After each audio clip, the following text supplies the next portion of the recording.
kesehatan, kedamaian yang masih diberikan kepada kita dan bangsa kita.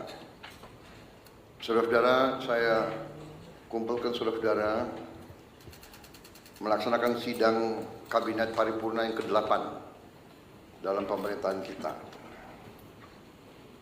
Ini menjelang 10 bulan pertama pemerintahan yang kita jalankan atas mandat dari rakyat Indonesia.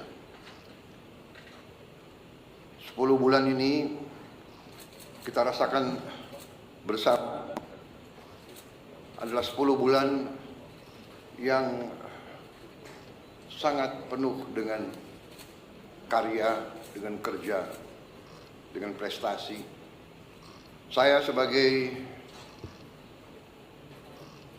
nahkoda, saya sebagai presiden, saya sebagai pemimpin saudara-saudara,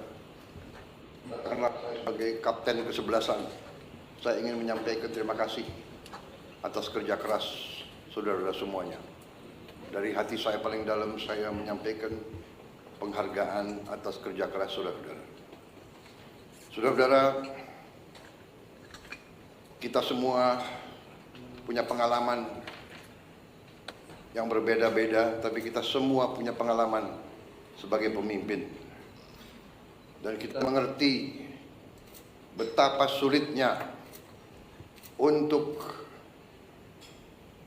mengkoordinasikan, untuk mengendalikan, untuk memimpin manusia. Manusia dengan segala keyakinan masing-masing, segala pengalaman, segala pendapat harus kita jadikan satu tim. Saya merasa saudara-saudara sudah bekerja sebagai satu tim. Saya kira tanpa kerja keras saudara sebagai tim, tidak mungkin kita capai apa yang sudah kita capai hari ini. Dalam waktu yang masih singkat, banyak sekali yang telah kita capai. Strategi yang sudah saya canangkan ternyata mulai terasa dan terlihat bahwa strategi kita benar, kita berada di arah yang benar, kita berada di azimut kompas yang benar. Saudara-saudara, waktu kita mulai pemerintahan kita 20 Oktober, situasi geopolitik dan geoekonomi tidak serumit sekarang. Sekarang tidak hanya kita menghadapi dampak dari perang di mana-mana, konflik di mana-mana, konflik di Ukraina, konflik di Timur Tengah, Gaza, tepi barat, Lebanon, Suriah, yang begitu dahsyat, yang memakan korban begitu banyak di depan mata seluruh dunia. Perempuan, anak-anak kecil, puluhan ribu dibantai. Kita juga lihat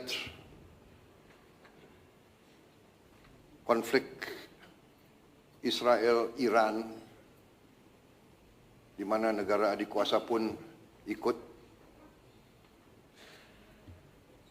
Kita lihat konflik India dan Pakistan. Kita lihat di kawasan kita sendiri, konflik Myanmar jalan terus dan tidak kelihatan arah untuk menyelesaikan secara damai, walaupun kita akan dukung ASEAN terus untuk berperan mencari solusi damai di tetangga kita. Belum lagi kita lihat sekarang muncul lagi konflik bersenjata antara sesama anggota ASEAN, Kamboja dan Thailand. Belum lagi kita hadapi kondisi geoekonomi dunia, ketidakpastian yang ditimbulkan oleh tarif yang dipasang oleh Amerika Serikat. Kita menghadapinya dengan tenang. Saya terima kasih dengan tim ekonomi kita. Saya terima kasih saudara-saudara bekerja dengan tim sebagai tim yang baik. Menteri Koordinator Perekonomian dengan timnya dibantu oleh Menteri Keuangan, Menteri Perindustrian, Menteri Perdagangan, dengan Ketua Dewan Ekonomi Nasional, dengan timnya juga, Menteri Investasi, semua melaksanakan. Menteri Luar Negeri, dengan diplomasinya, kita bergerak sebagai satu tim. Kita negosiasi, kita berunding, kita tidak emosional, kita tidak terpancing. Kita mengerti bahwa kita punya kepentingan yang besar. Tugas pemerintah Indonesia adalah melindungi rakyat Indonesia, melindungi pekerja-pekerja kita dan keluarga mereka. Untuk itu, kita telah mencapai suatu titik yang terbaik yang bisa kita capai pada saat ini. Walaupun kita tidak akan berhenti untuk selalu mencari kondisi yang lebih baik untuk ekonomi kita, untuk bangsa kita, untuk rakyat kita. Saudara-saudara,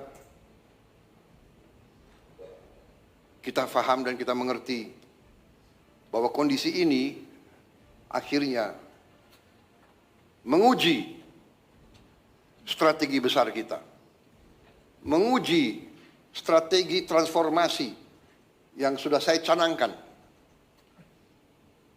di awal, bahkan sebelum saya dilantik sebagai presiden. Strategi transformasi bangsa yang kita pegang adalah strategi yang berdasarkan realisme, yang berdasarkan kondisi nyata bangsa dan regional dan global. Kondisi nyata ini tidak bisa kita hadapi dengan teori, dengan angan-angan. Idealisme benar, idealisme itu perlu. Tapi yang utama yang bisa menyelamatkan kita adalah realisme. Kita harus dengan realistis melihat situasi dan kita ambil langkah-langkah. Saudara-saudara, sejak lama saya berkeyakinan bahwa apapun terjadi, bangsa kita akan aman kalau kita kuasai pangan kita.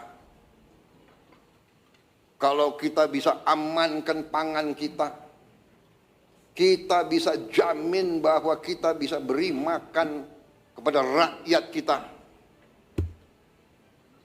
Setiap hari, setiap minggu, setiap bulan, setiap tahun.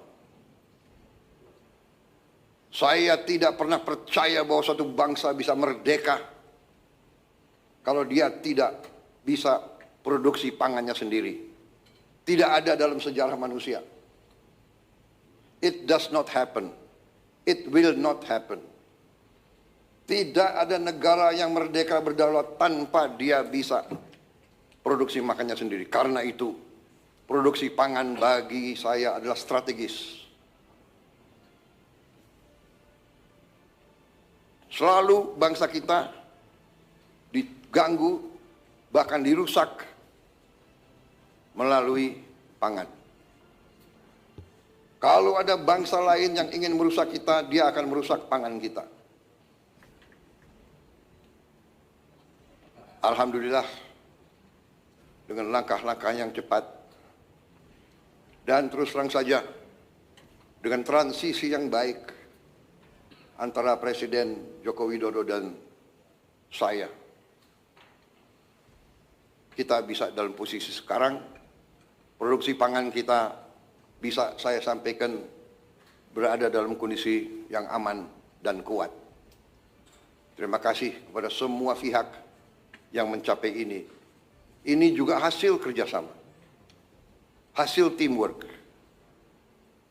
Menteri Pertanian dibantu oleh menteri-menteri lain, didorong oleh Menteri Keuangan, dibantu oleh TNI dan polisi,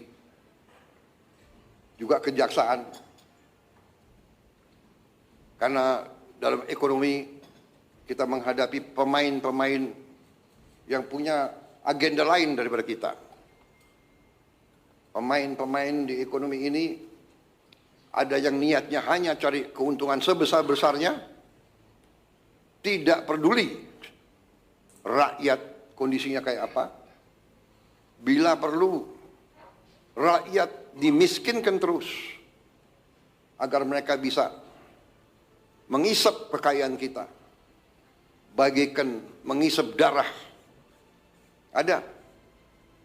Ini namanya realisme. Kita bukan anak kecil. Kita duduk di sini, di kabinet ini, saya sebagai presiden, wakil presiden semua, kita di sini bukan anak-anak kecil.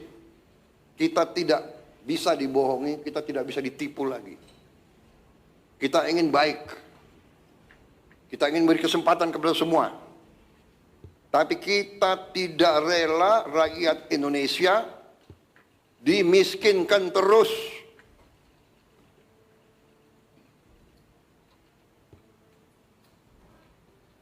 Saudara-saudara, alhamdulillah arah kita di bidang pangan cukup berhasil. Cadangan yang ada di pemerintah sekarang terbesar sepanjang sejarah. Nilai tukar petani meningkat dan nanti menteri-menteri akan laporan masing-masing. Ini sebagai pembukaan. Tetapi di sini saya tekankan bahwa strategi kita ternyata berada di arah yang sudah benar. Saudara-saudara sekalian, dengan demikian tentunya kita sekarang saya persilakan beberapa menteri untuk melaporkan kondisi di sektor masing-masing. Kita prioritaskan tentunya para menteri sebagai leading sektor, sebagai leading katakanlah sebagai ketua satgas di bidang masing-masing yang prioritas. Pangan, energi, pemberantasan kemiskinan dan kelaparan, kemudian pembangunan SDM, kesehatan, perumahan. Saya persilakan Sekretaris Kabinet untuk mengatur laporan-laporan masing-masing.